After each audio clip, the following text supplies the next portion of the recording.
What's going on, friends? Shakshuka is a Persian egg dish that's definitely been off your radar, but let's get into it because I promise you it's about to be a staple. This dish surprised me in more ways than one.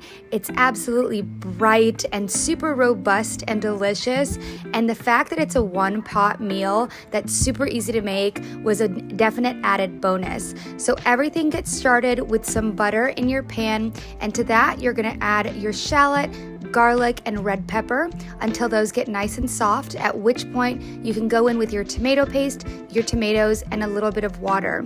Now you want to make sure that the tomato paste breaks down and that you get everything nice and bubbling before going in with your seasonings. Now the seasonings are going to be salt, some red pepper. I'm using like really finely ground red pepper here, but you can also use red pepper flakes depending on how spicy you want it, and then some paprika, some cumin, and some ground coriander. You can also use fresh coriander. If you have fresh coriander, I would recommend putting it in at the end, but if you're going in with ground coriander the way that I am, definitely put it in with the rest of your seasonings. And remember, coriander is a very strong flavor, so you really don't need a lot of it, especially if you're making a very small pan like I am. Now once all of that gets put in and mixed up together and boils down a little bit, you can go in with your chopped up spinach as well as your heavy cream. That's gonna get mixed up until everything is really well incorporated and it thickens up a little bit, at which point you can crack your eggs directly into it.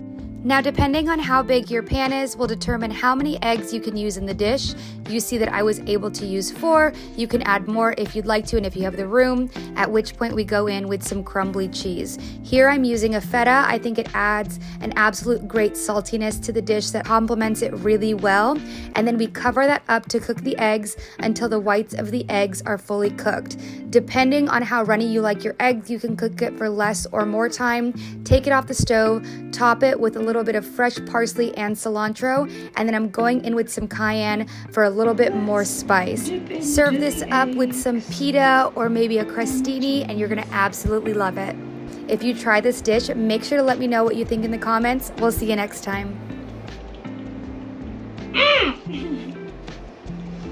That's so good.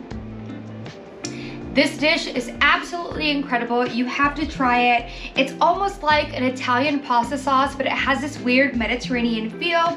It's very bright from all the fresh veggies that you use for it. You can hardly even tell that it's vegetarian, which is kind of a big thing for me considering I love to eat my meat. But it's absolutely incredible, and I guarantee you if you make this, everybody's gonna love it.